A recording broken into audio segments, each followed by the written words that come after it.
Hi, welcome to the latest episode of the Wellbeing Show. I'm Noel, your host, and I've got a great guest on today, Sharon, who's going to tell us about her work as a therapist and as a trainer, but also she's got a background in other public services such as the police, and we'll learn a bit more about that as well. And some of the things that she's developed from those experiences.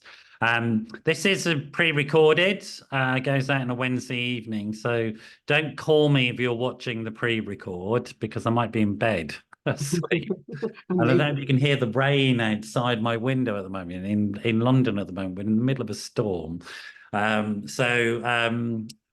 do drop us a message if you want to get some questions answered. I can pass them on to Sharon. So pop me a message in WhatsApp 07506 319 745, or just drop it underneath the dialogue boxes on whatever platform you're watching the show on, and James will pick it up and send the messages to me.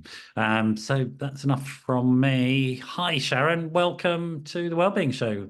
How are It's you lovely doing? to be here. Thank you. It's How raining are here as well. Hasn't stopped. Is it? Sunny Suffolk, or not so sunny at the moment. It's just my friend of mine is a train driver, and he says that half of the north of England is underwater. Mm. Like he drives up, and he's like, he can't. I mean, he's surprised that the train tracks are still there. He's surprised they haven't washed away. But I phone my clients up sometimes because our path gets flooded. I say you have to come in wellies today, and they're quite used to it. okay. It's just rain all the time. You'll organise a boat service soon for them, so they Yeah, can paddle backwards and forwards. Well, welcome. Thanks for for having breaking me. the weather. Although I think you look like you're in your living room where the weather This is my fine. therapy room. Is it? Okay. Well, it's a very nice room. Thank you. So the weather looks fine there, I should say, in your room. You're a psychotherapist, counsellor, trainer. What's the terminology you use? What's the So word? I call myself a therapist. So I do counselling psychotherapy and I do Okay. clinical hypnotherapy. Okay. And I've worked with children and adolescents and adults. The youngest I've worked with is 3, and the oldest I've worked with is 83. So Great. That's quite a a range. number of people. It's quite a range. I've got a little bit of time to go before I get to the top end, and I've had a little bit of time from the bottom end, so I'm somewhere in the middle myself. So, but welcome to the show. How long have you been a therapist? Over 20 years now. Well, Mm. well, but you came in via the police, I think. That was. I did. I joined I always wanted to join the police since I was 5 years old. Mhm. I always felt safe with the police, and so I decided from 5 I wanted to join. And I joined at 16, and I was in the police for many years in London. And from there, one day, I decided that it wasn't really who I was. I had like this awakening, and as Mhm. much as I loved it, the best thing I did was join for how I was, because I was a bit wild as a teenager. And the Mhm. best thing I did was leave to become a therapist. And yes, it's taught me a lot about life and people and struggle.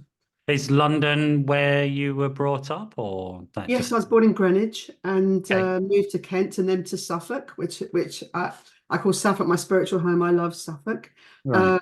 Then went back and I joined the police. And then once I became a therapist, as soon as I could, I was straight back up here. And I worked in occupational health first as a therapist independently. And then when my partner was pregnant with my daughter, our daughter, I thought, well, I'll start to work from home. So be able to practice here and Yeah. this. What was the draw as a 5-year-old towards wanting to work in the police? It's quite a specific goal. I mean, Yes, yes. I always felt I was an anxious, nervous child, and I used to have insomnia, and used to stay awake throughout the night. And I used to go to sleep when I could hear the birds singing. So, and in that throughout the night, I'd practice visualization, and I always used to okay. visualize. I use a lot of visualization and imagery in my work. Um, and so I saw a policeman one time, and I got lost in Yarmouth. I Did was you? in an amusement arcade, and I Oh, wandered off and I got lost. yeah. And a policeman found me. And from that moment on, I wanted to just say hello to every policeman. And I Hmm. decided then I was going to join, and that was like a given, really. And I did. Wow. I mean, quite a scary experience when you're a young thing is losing you getting lost. I remember getting lost on the beaches of Rhyl in North Wales when I was a kid. And I remember being absolutely terrified, to be It's honest. terrifying. It's traumatic. Yeah, yeah. It It was is traumatic. still with me, that memory of sort of running around thinking that was it. I was on my own and very, Yes, yeah. yes. And you So met this very kind police officer who reassured you. We forget that the police do loads of stuff like this, don't they? yes, yes, we Spend a do. lot of their time helping vulnerable people. I had a sort of an extraordinarily wonderful police officer recently working with me with one of my patients who's very vulnerable, long-term mental health problems. And some of the problems that this person has because of their illness can be antisocial at times. And the police officer involved was extraordinary, sort of really helpful, did not want to criminalize my patient, wanted to work with us and make sure that they got the help, and as well as protecting the public, obviously. But we forget that actually our police service is pretty special when it comes to some of the Yes, stuff. yes, yes. I've worked with some wonderful people. I had some really good times as well. Yeah. There's lots of loyalty. Yes, there's that you hear some really horrible things about the police, and that overshadows, as you say, the good that they do. Yeah.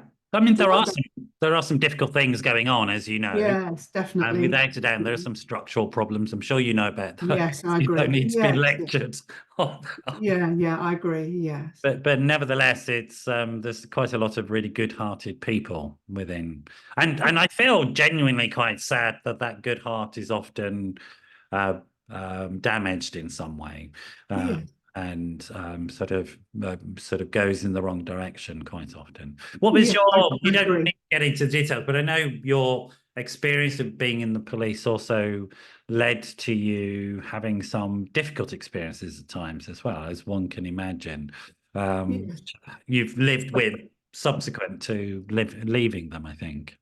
Yes, I when I was a child, I had I didn't have very good experiences at school. Hence, I've called something within the training that I've created called the Kellaway effect. I had a really awful experience with a female teacher, and I had horrendous performance anxiety, Okay. but lacked confidence and self-worth, and thought and had all these negative beliefs about myself. And I joined the police, and then I felt that I belonged, but very early in the police, and I can it can be a very toxic belonging, but it's where I felt safe. But then I suffered trauma very early, Yeah. a PTSD, and I'm 62 next week, and I Yeah. still have that trauma, and it comes because the body remembers. Yeah. So that trauma comes back once a year on anniversaries. So it's from there my life changed really, as it does for people who are traumatized. Hmm.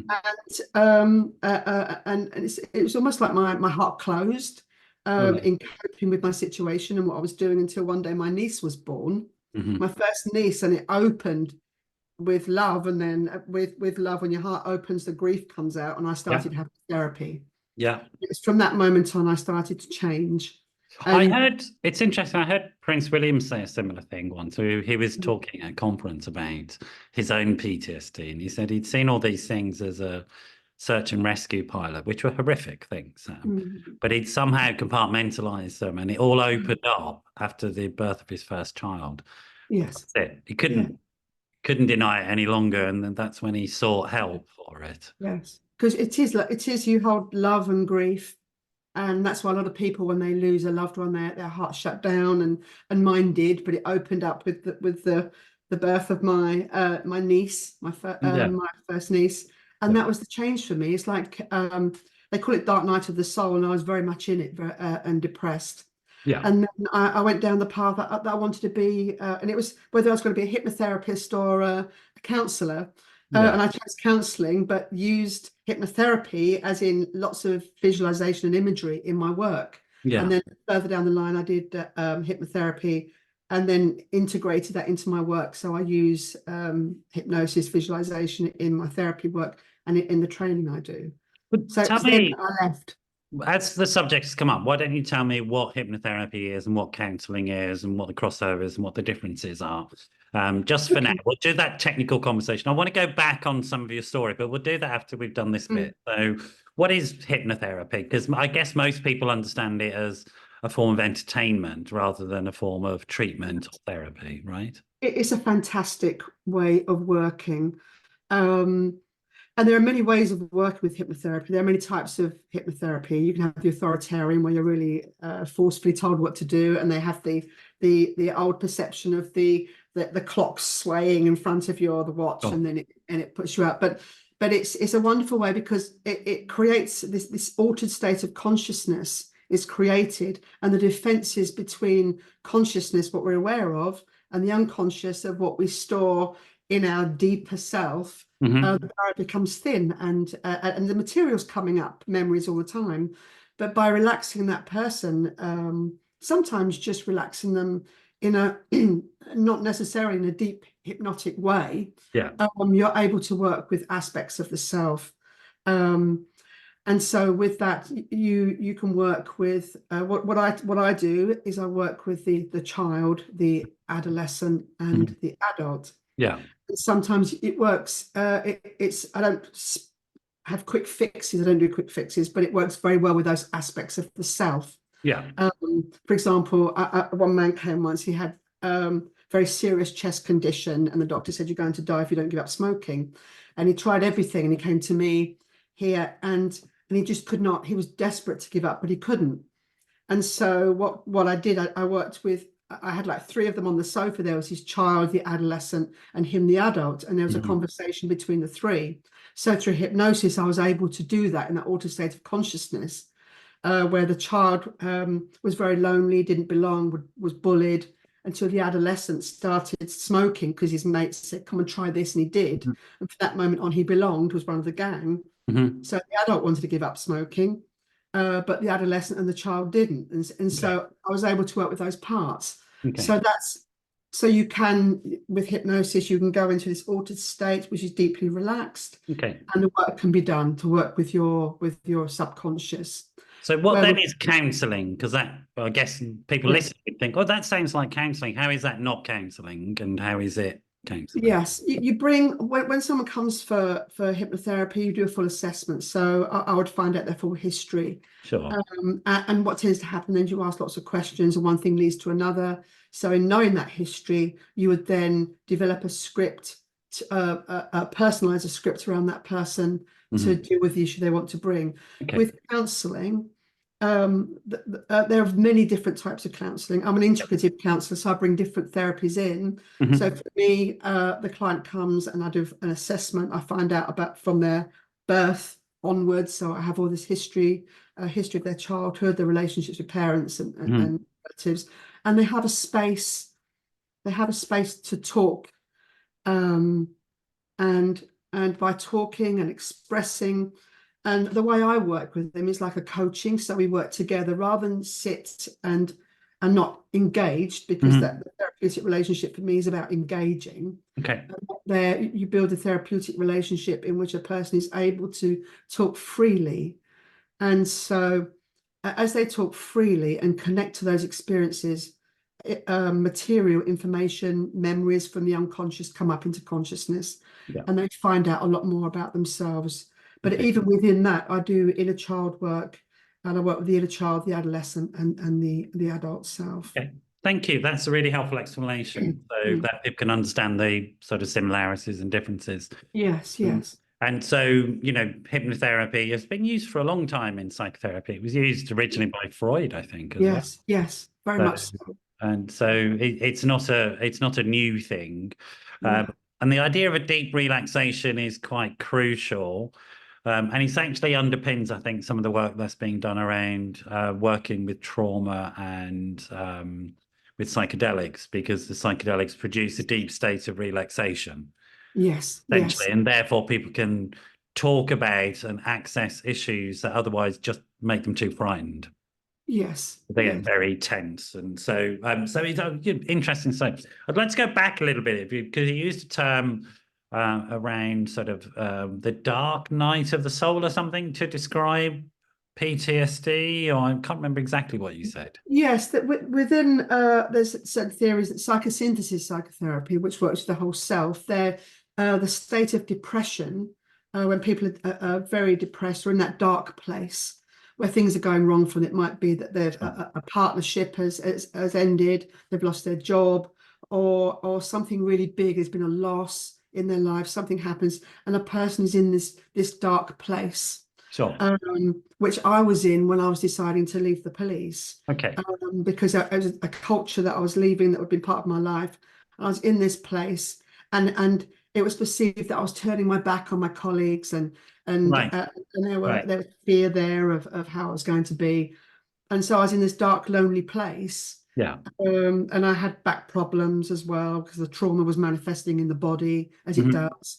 And so it was then that I decided, and I literally, I remember the day I decided that I had to go, and this wasn't for me. And Yeah. I went through this period of time where it was a really dark place for me, Yeah. and that is the dark night of the soul when a person is in that place. Okay. And then what happens is there's lots of creative work in it as well, because a person starts to realize it's almost like they get to their lowest and they can't go any further. Hmm. And the way I describe it is like ego collapses, Yeah. where we function through ego, and ego not in the way people think it, like it's inflated ego. Ego is basically our blueprint of how we exist in the world and engage with Okay. people, but it's our own personal blueprint as well of all our experiences of life. So it's like all our ways of functioning, and living with our defenses I and think engaging with in others. transactional analysis, they call it the adult self, that bit of the self which can function in the world, as it were. Yes, you have in transactional analysis, you have the adult is the factual, logical way of engaging, and you have the parent, which is the critical parent or Mhm. nurturing parent, and the free child or adapted child. Um, but I've lost my tracking now. Where No, we're because I just was talking about ego transactional as a analysis. positive thing in psychology. In psychology, ego isn't thought of as Yeah. a negative Yes, thing. and It's so thought of with as a set of skills and abilities in the world. Sure. And so in the dark night of the soul, when you're in that place, it's almost like, and that can be illness as well. You're in this dark place. So it's almost like ego collapses. Yeah. So we have an So opportunity to your come back ability and to just, function disappears. it does. And the way we did function, maybe in our defenses of how we related to others, how we defended ourselves against others, that goes, and it goes to a degree. And so then we come back, and they call it like an awakening. So we Okay. become a different person. Okay. So would you mind telling me what you mean by trauma, not the specifics of what happened to you, because we don't really go into those things. And if people are listening, and you are sort of anxious or you're activated by this conversation, I just want you to take a moment to relax your body. And we're not Yes. going to talk about details here. We're not going to give you No, any triggering material. What we're going no. to talk about is what the emotional experience was like and how Sharon recovered. So it's okay. But if Yeah. you are triggered, if you have some thoughts about sort of harming yourself, I want you to think about there's organizations such as the Samaritans that you can reach out Mm, to, that you're mm, not alone. There are counseling services. You can talk to your GP. You can reach out to psychotherapy through the NHS. So the NHS is a great service. You could Google either IAPT, IAPT in your local area, or you mm. Google talking therapies NHS and you'll get through. You can have an assessment. So really, folks, if you're listening to this and you're feeling a bit activated or it's giving you bad memories or thoughts, Yeah. relax. There's lots of help. You're not on your own in all of this. And I promise you, we're not going into triggering material. Okay. So just No, wanted to no. just make sure it's safe for people, Sharon. Yes, yes. By But what do you mean by trauma? For you I suppose thinking about what it meant to you as somebody who wasn't qualified as a mental health professional, and also what it means to you as a mental health professional, I guess.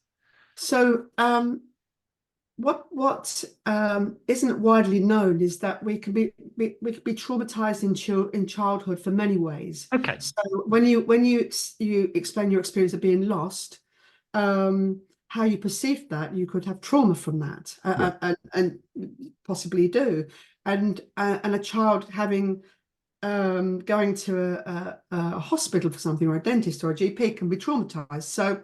So for me, trauma that stayed with me, a particular incident that stays in mind, was when I was at school. Okay.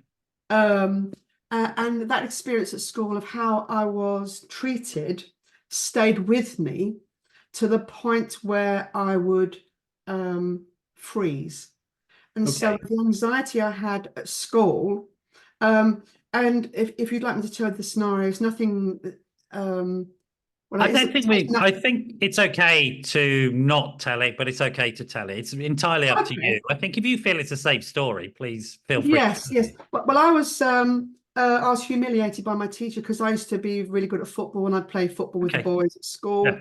And there was this older teacher, and we were in a class, and she humiliated me by bringing out a sign from the back of the blackboard, and Yeah. and and Yeah. and went said certain things, and then it carried on. And so for me, I couldn't. I was so anxious at school, I was unable to focus. Yeah. And so I became very anxious at school. So my trauma, for me, that I had trauma that I would want to talk about here from there. Yeah. And so I had terrible performance anxiety. So before seeing you today, my inner child was activated. And so Okay. I Right. Right. started to feel nervous, Yeah. where in the past I would just freeze. And if people asked me why, just the word why, I would freeze. Yeah. And what I find with most, when I do assessments with adults, when they come to therapy, they have a story from childhood that still activates them. Yeah. So they have experiences from school that still activates them now in the workplace, because our experiences with our family and our experiences from school is like an imprint that we take into the workplace and everywhere we go. So I had the trauma from then, I was experiencing that, but didn't realize I had that. Then I joined the police, and I had saw many traumatic incidents in the police, but I can imagine. Yeah, one absolutely. that particularly when I was very young, that stayed with me throughout, and I didn't know what it was. I Yeah. never knew, as in those days, there was no talk of PTSD. There was no talk of trauma. Yeah. And if they wanted you to speak to, and they offered occupational health support, but because we were so loyal, and we thought no one understands what we went through and what we're going through, we wouldn't talk. Yeah. So that was my experience of it. So I carried on through being activated and triggered all the time and not knowing it. Yeah. So for me, I'd go out with my mates and have a good drink. Yeah. And so Yeah, then exactly. Yeah. and that's what we did. We'd party heavily. I partied heavily throughout my life. I called it partying, but really numbing. Yeah. And then as I started, I remember I was still in the police and I was doing my counselling training, and there was a fantastic policeman called Andy Tate, and I used to talk to him about it, and he said, "Oh my God, Sharon," he says, "PTSD," he says, "it changes the shape of the brain." Yeah. And at that moment, they thought that the brain was a particular shape, so a person had PTSD. But we know so much more about it now. Yeah. But it was just coming about, and it wasn't until I started having therapy, and then I realised that I was being activated ever such a lot by what was on the television, and even thoughts would come into my head when I was relaxing, that I realised that I had PTSD, and so I had lots of therapy. The Wow. best therapy I had was working with the body, because the body remembers, the body keeps the score, the body keeps everything as a fact. And now, as I say, I'm 62 next week, and it's happened when I was nearly 20. I'm able to manage it, but I manage it as well by a technique that I designed, that I use it in my workshops. Great. With Which we're going to come on to in just one second. Just want to check in with yeah. you. How are you feeling now? Are you okay? Yeah. Discussing it, not I'm too enjoying talking activated. about it, because Okay. I think people need to know. Yeah. I think a lot of people don't realize they have trauma. They go through their lives and they don't realize they've had trauma since they were very young, by something that happened in school, or by going to the dentist. The dentist was very traumatic for me. It's very different now, but Yeah. so Absolutely. people don't realize it. As you know, though, there's safe ways of talking about these things, and then there's Yes. ways of talking about them that re-traumatize or reactivate in an Yes. unhelpful way. So what we're demonstrating, folks, is just checking in with each other, making sure everything's okay, that it is safe. And this is how you talk about it. And really, this stuff should be talked about with somebody who knows what they're doing, like Yeah. Sharon or myself. It's not stuff that you should go on Jeremy Kyle with just open your guts because Oh you'll feel no, worse no, God afterwards. I no. promise you. No, But no, it's no. a safe conversation, so that's cool. And I think, But so just to interject, I yeah, worked for a very long while with men, yeah, and I worked as a therapist for an occupational health department, and it uh-huh, was mainly men. And for men, there's so much stigma about a man sharing his feelings and yeah, actually sharing with his partner that he's traumatized yes, yeah, because of how they've been programmed, conditioned that they have to keep it all in. yeah, Um, and there's many really wonderful organizations now that are working with men to yeah. help them to release their trauma. Yeah, absolutely. Um, Without doubt. And I think there is, I mean, what we see, there's a gender difference in the expressions of psychological distress, often, as you know. yeah, yeah. And the criminal justice system often gets the brunt of male psychological distress. Mm. That's the truth. And or sort of locked wards. And men make up 75% of suicides. And it's all this stuff Oh, about yes, it's all this yes, stuff about not talking and yes, stuff. yes. It's And tragic. I would say, I don't know what you think, but I would say that stress, stroke, trauma, because I think of them as the same thing, Yeah. um, that biologically that's really what they are. And when you're talking about trauma changes the shape of the brain, we know stress, fear, these things change your bodily functions and they change DNA code, etc. So they're very significant things. Um, but sort of, I would say, I don't know what your feeling is, that my experience is that trauma stroke stress underpins just about every psychological presentation that I've been working with, and I've been I working agree with for you. 30 years now. I absolutely agree with you. Would you? Yeah. So it's Yes, I definitely would. my Yes, I would. experience. It really Yes, is. I It's would. pervasive, absolutely Yes. pervasive, you know. With ADHD, with clients when I have clients come along, and there are many men and women being diagnosed as adults with ADHD, and Yeah. so much trauma that underpins that. Yeah, without a doubt. Okay. What we They're want to come carrying that to is energy, aren't they? They're carrying the energy of trauma in their body, and they're yeah, trying to yeah. cope with I'm that. sort of. I mean, I think that there's a lot in there. It's really interesting. I want to come back, if that's possible, to this. You've mentioned a couple of times that you developed some therapeutic tools from your own experience, which you still use. Are you okay to discuss those and talk about them and explain them? Yes. But there's what I worked in the area, as I say, with work-related stress, mainly with men to begin with. Yeah, And what I found with people presenting with serious work-related stress, and they were really unwell. yeah, They all, every one of them was a perfectionist, yeah, which is really interesting. But every one of them was, without exception, they were perfectionists. And then I started working with them with the child, and what was happening, the messages that each person received in childhood about whether to be, for women particularly, the good girl, the pleaser, um, or a boy trying to impress his father and get his mhm, father's attention, and there's so many reasons why we develop ways of behaving to please, to love, to mhm, belong. mhm, Um, the, these people were being driven. The driver in them, with energetically, was from the child part. Now I work with the child, the adolescent, and the adult in somebody, and they're all conflicting. They all have something to say, and they all perceive their world, or themselves, others in their world, very differently. This is all within us, very complex beings. The adolescent will always, adolescent self will protect the vulnerability of the child. So yeah, all this was happening within the sessions, and so then I developed something that I call it the inner mentor guidance system. And basically we all have the resources within us, every one of us, but we don't use them as the best of our abilities. So we have within us our observer self that has the ability to observe something differently. to give ourselves the space to respond instead of react. And we have within us, every one of us has something that I call the inner mentor. So the way we love and care and worry and support and encourage other people, don't do it to ourselves. So we tend to judge and criticize ourselves. So I developed the observer to give us that space for objectivity, and the inner mentor. So we have that part of us that is not judgmental. And by developing the inner mentor, by treating ourselves the way we'd treat someone we love, because we don't do that. Yeah.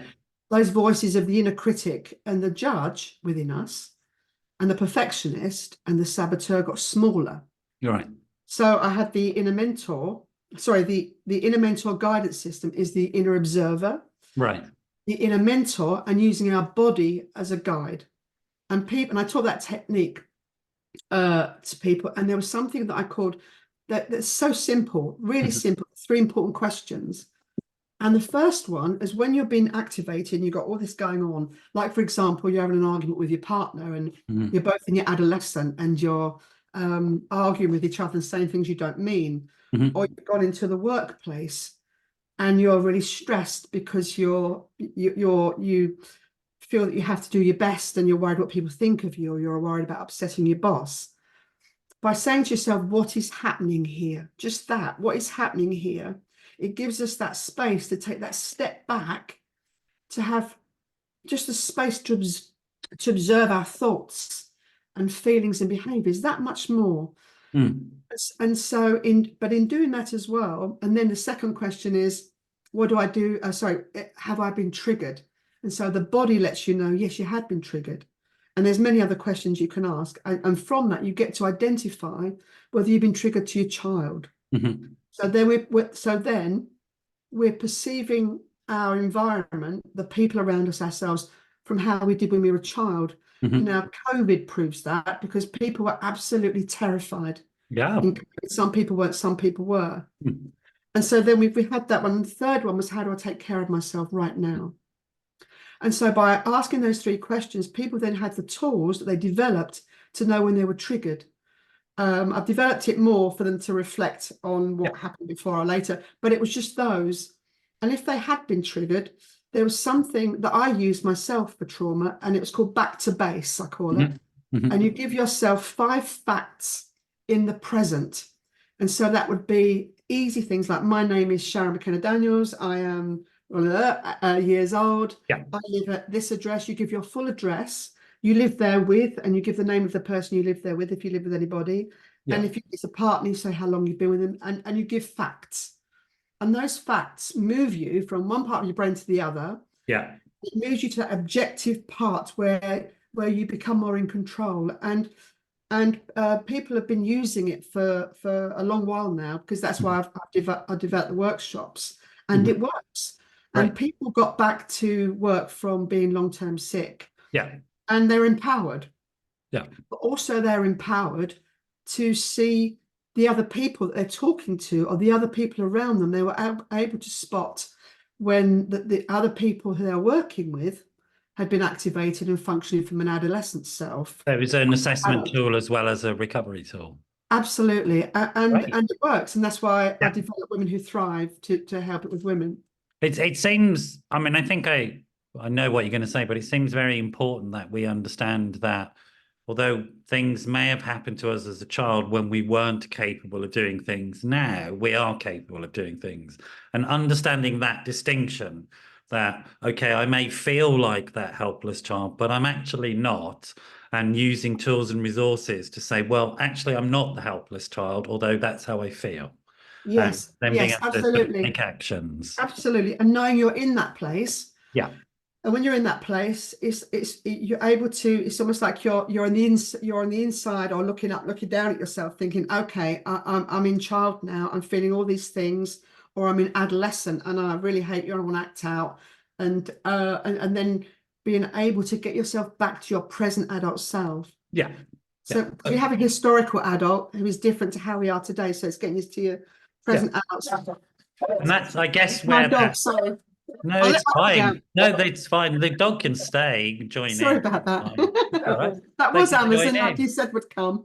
But it's it really Real world. works, and we get to know it develops a self-awareness. Yeah.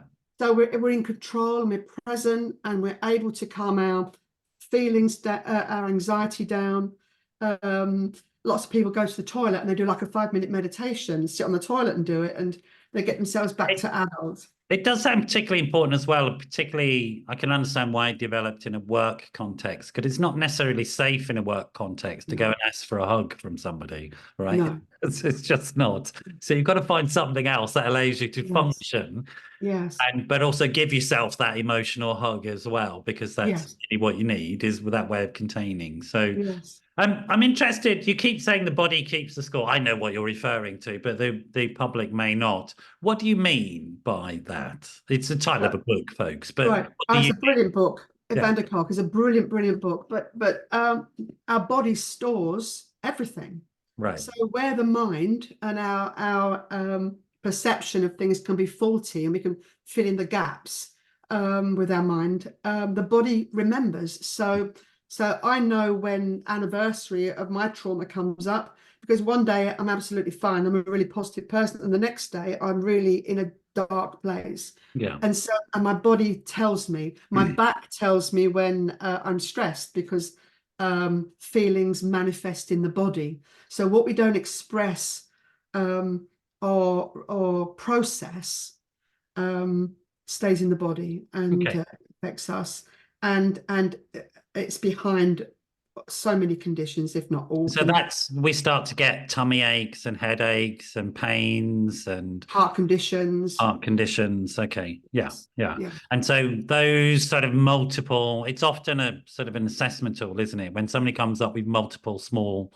illnesses, you would then question, well, is there something stress related going on?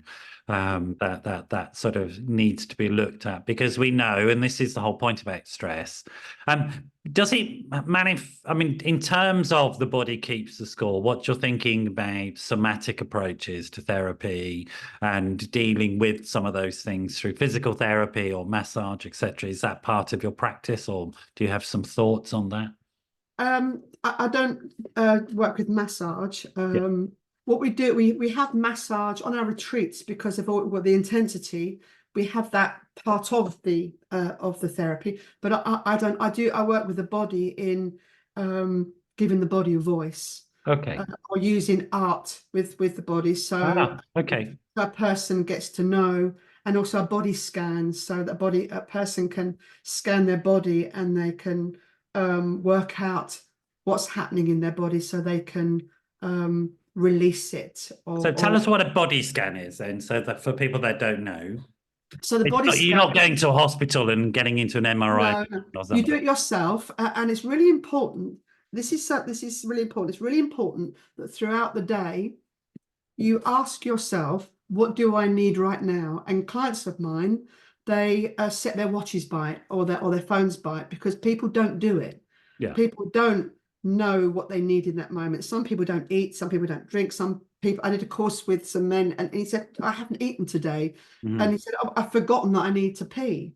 And so when we scan ourselves, and we literally follow our body all the way down to the tips of our toes and back up, and from that we work out where the tension is. Okay. And then we relax that part of our body. It tells us so much. But that and that check-in, what do I need right now, is really important to bring you back to the present and into your body. Because most of the time we're not in our body. If we're worrying about what happened yesterday or a few moments ago, we've left it. If you're worrying about next week, next month, next year, 10 years, as people do, we're not in the present, in our body. And also there's also, and you know, this fear and trauma can produce strange disconnections from bodily sensation anyway. Yes.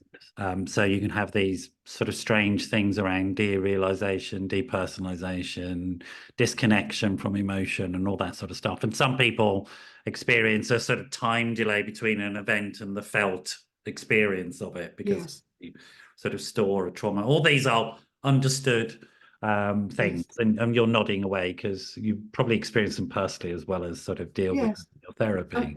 And we can do that anyway. Children do that a lot. They have an experience and they don't want to experience it because they want it to be all good. Yeah. and they get told to think happy thoughts. And so it becomes suppressed, and then they come home from school or from somewhere, and it comes out later. And the same with us, and the Yeah. same with adults. Yeah. It will Absolutely. come out later, and so we think, well, what was all that about?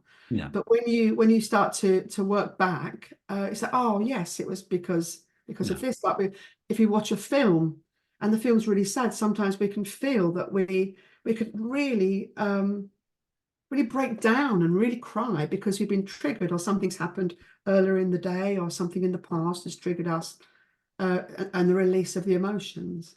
I just want to say, I mean, as I'm listening to and talking to you, I think you're a remarkable person. I really do. I'm very sort of touched by you as a person and your Oh, story. thank you. I've always been really intrigued by people who transform tragedy into something beautiful and healing and compassionate, which is what you've done. But as I'm listening to, I'm sort of, I have some sense of sadness about this, that we just don't look after our first line responders properly. We just don't care for our police. We don't care for our ambulance staff. We don't care for our doctors and our nurses properly because people are, and our fire officers, we just don't. We don't give them the tools and resources. We know that people like yourself are put into jobs that will have lifelong consequences psychologically. And Mm. we're not taking responsibility for that, I think. And it sort of makes me sad. It makes me slightly angry as well, I have to say. Mm.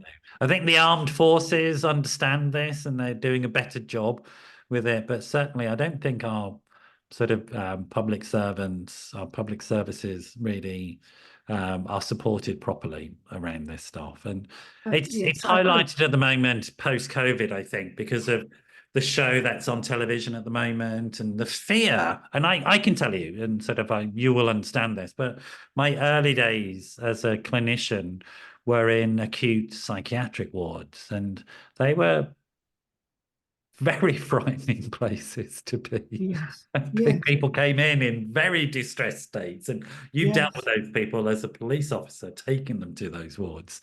And we did all that stuff around drinking it, trying to drink it away. And, Mm, it mm, was only years later I got the help I needed to sort of deal with that stuff. mm, And when you're mm. dealing with very distressed members of the public, as you know, it's frightening. Yes, It yes, really is. And I wonder, we can't answer this, but it's an open question as to whether some of the unfortunate behaviors we've seen in the police recently, which need to be challenged, but may be absolutely. driven by a disconnect created by trauma and people disconnecting from the capacity to genuinely empathize because they've got to look after themselves. And I wonder, Yes, and you're we were brought up to keep our feelings in, or right. just not acknowledge them, or find humor in something Yeah. to just to keep sane, really. Yeah. Yeah. And And certainly not to my experience clinically is that one of the things that drives men's antisocial behavior in psychological distress is the presence of trauma and the cutoff, the inability to empathize because you can't feel yourself, let yes, alone yes, anybody else. yes, yes, yeah, And I saw that live. What used to work for an organization called Kids Company, which worked with young people on the streets and in gangs, and they were dangerous people, but mostly because they were so traumatized. They weren't in touch with emotional states that would allow them to go, I don't want to hurt that person. That's not the right thing to do because they've been so hurt themselves. Very yes. distressing stuff. That's It a is. segue. I want to just Interestingly, go on. there, I'm glad you brought that up, because when you have gangs of youths, as they Yeah. say, together, Yeah. and they're doing what they do, committing crime, or in whatever way. Yeah. If you look at these youths, if you are able to look into the lives of them, Yeah. when they're in this group, when they're in a group of together, they have honor and they have loyalty, Yeah. they have respect for each other, and there's this sense of belonging and love Yeah. that they never had. And so you find groups of people come together, whether it's the police or any group come Yeah. together, No, totally agree. and a sense of belonging, Yeah. and self-respect and honor and loyalty. And so Yeah. you just think about each other. Yeah. And you would do anything for each other. It becomes your herd, and we are programmed to join herds without a doubt. yes, Our to be right. primal sort of survival motivation is to join a group, Yes. without a doubt. And particularly, anyway, let's not go there, because that's another show. We can have I'm noticing my red cheeks. I'm noticing my red cheeks. That's my inner child. Is it? Yeah. This Hello. always happens to me. Yeah. Welcome. I'm just calming her down a bit. Yeah. Fine. She's fine. She's all fine. But it shows in the body. You see, that's what I thought. I'm looking at. I thought I'd show you my cheeks go red when I do anything like this. Thank you for sharing that. So that gives us a snapshot of your life in a fascinating transformation, that you've gone from somebody in the darkness of their soul to somebody who's a healer, which is quite an extraordinary journey. So, I hope you're proud of yourself for that. I am. Thank you. It's an extraordinary journey, really is. Because it could be a disaster. It could be the other way, couldn't it? And we know it could have been. That's why I say the best thing that happened to me was join the police, and the best thing I did was leave. Yes, because I was absolutely. I get it. I understand. Just aware of time, I want to get to Women Who Thrive. That's the sort of project that it sort of, in a sense, motivated you to come onto the show. So I do want to talk about it. And the word thrive in the context of this conversation has particular overtones, I think, as well. So we survive, and if we get to the point of thriving, that's where we want to be. So I presume that's why you chose the term thrive. It's because well, I woke up with it, actually. Did you? I do lots of meditation. Right. And I woke up with it. The words came into my mind, and it's strange like that. I have things that my logo I woke up with one time, but I designed these courses for men and women in work-related stress to begin with. Okay. And I was teaching it for people that were forced to come along, and the women opened up and the men froze. And it wasn't getting out there. I didn't want people to be forced to come along and come onto it, so I stopped doing it. And then I woke up with Women Who Thrive, and I thought, yes, there's women out there who feel unfulfilled, feel trapped, have lost their confidence and self-worth, lost their identity, maybe in their relationships, in their job, in their life. And so I developed Women Who Thrive, and the program is called Becoming Your Best You and Letting Nothing Hold You Back. Wonderful. And I love it. I absolutely love it. I love doing the workshops. The groups are small, and it's just such a privilege to be part of, to see women come together, and they from the very first exercise of them, because it's uncover is the first day, recovers the second, and discovers the third. And the first day is uncovering all their qualities and strengths and personal power, which they didn't believe they had.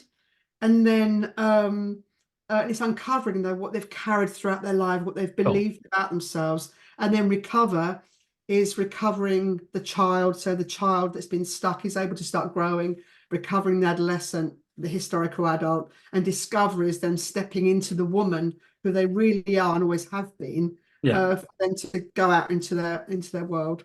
And it's interesting. I wonder what you think about this, but it's interesting thinking about like attachment theory, attachment theory is just a complicated way of saying how we love each other or not, how we don't love each other, probably.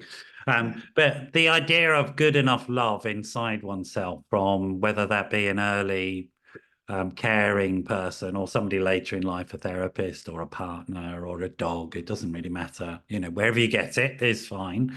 But that carrying that sense of I'm good enough inside, I have enough love inside me to sustain me, allows us to do this discovery. And it's really interesting, isn't it, that we become much more adventurous. Yes, well, we believe in ourselves. Right. They believe in themselves. They realize who they really are. And they on the courses, they find their voice, and they connect to this strength within them, because they're suddenly realizing that they are this woman, that they're this person, and so they leave with that belief. They have the self-belief, and it really grows. Because I do like once a month we have like a catch-up, so I can develop the elemental guidance system with them, because it goes a lot deeper. and the changes in these women, and it's just fantastic.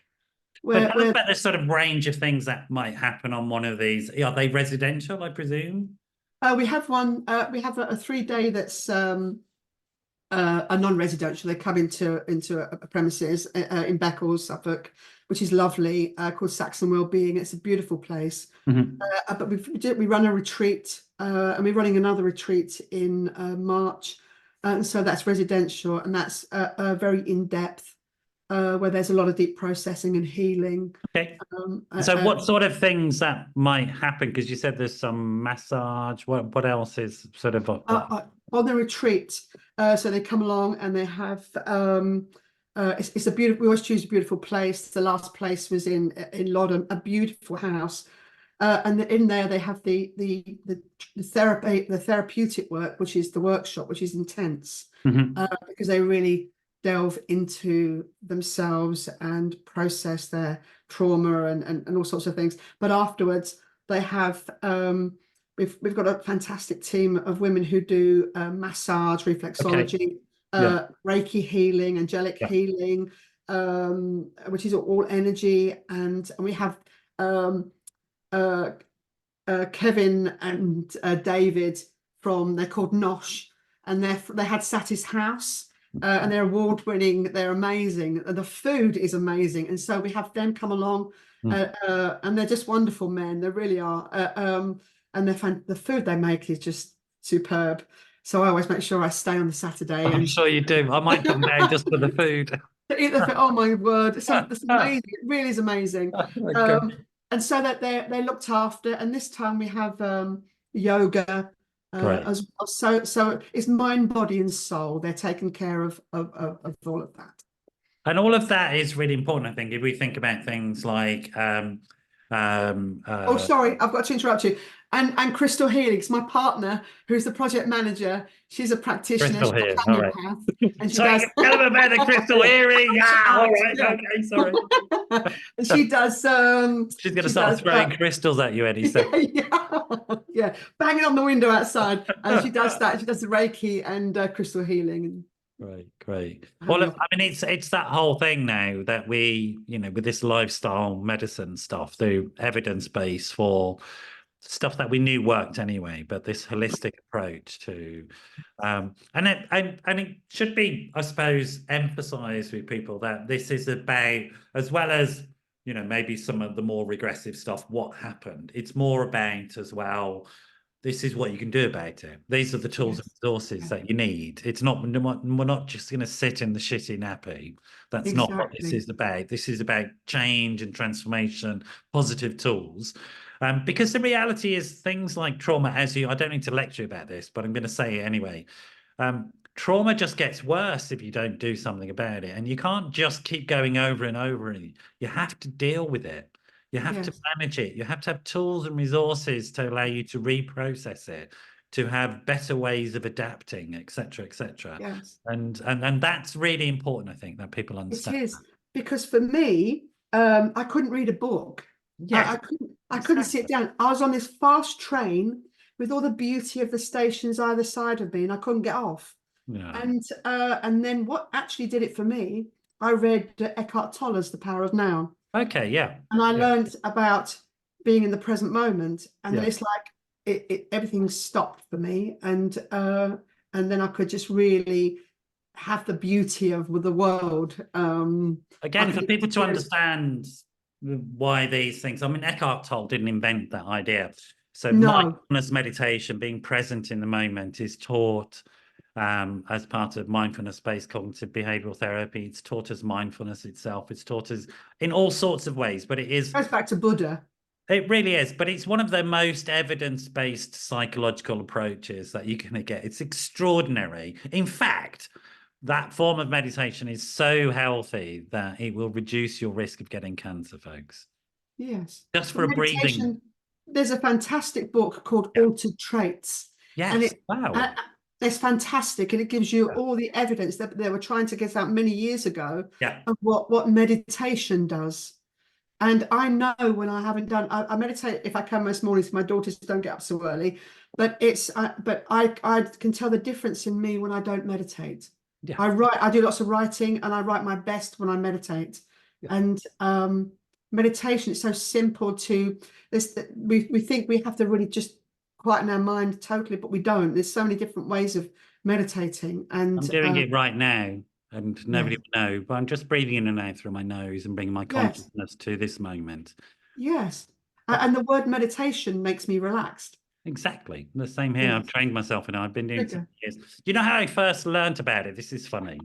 I used to get a lot of panic attacks in my 20s, and they were so severe I'd end up in A&E Oh, just to check me out because I was getting really frightened I was going to have a heart attack. And they would link me up to a machine and say, "No, you're fine." Anyway, a nurse came in one day while I was linked up to one of those machines, and she said, "Do you know what your problem is, Noel?" And I was just about to give her a long list, and she said, "You don't know how to breathe." I was like, "What?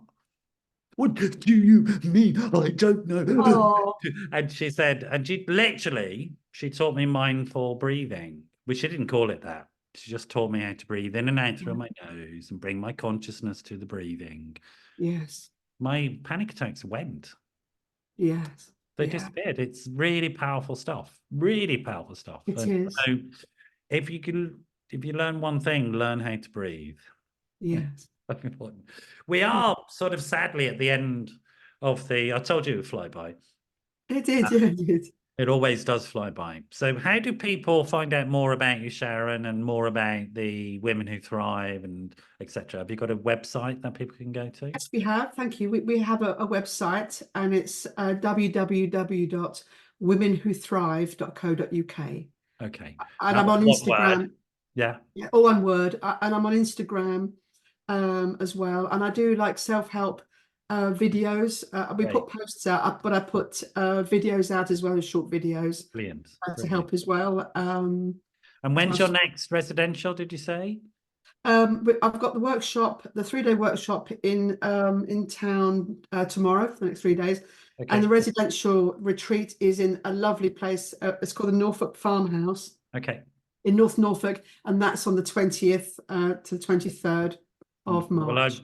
wish you and the women who turn up on those things all the best. Just fantastic stuff. Really, Thank you really very much. love what you're doing. Very sort of inspired Oh, by thank you. It's meeting been you. lovely talking to you. It really Oh, has. wonderful. You stay there while I say goodbye. We'll put the links underneath the show, folks, so that you can just click on the Okay. links and go to the website and the Instagram, etc. So hope you've enjoyed this and been inspired as much as I have. I'm going to say goodbye for now, and I'll see you all in the next show. So do you just stay Bye. there, Thank you very Sharon? much. All right. Thank you very much Bye-bye. for listening. Bye-bye.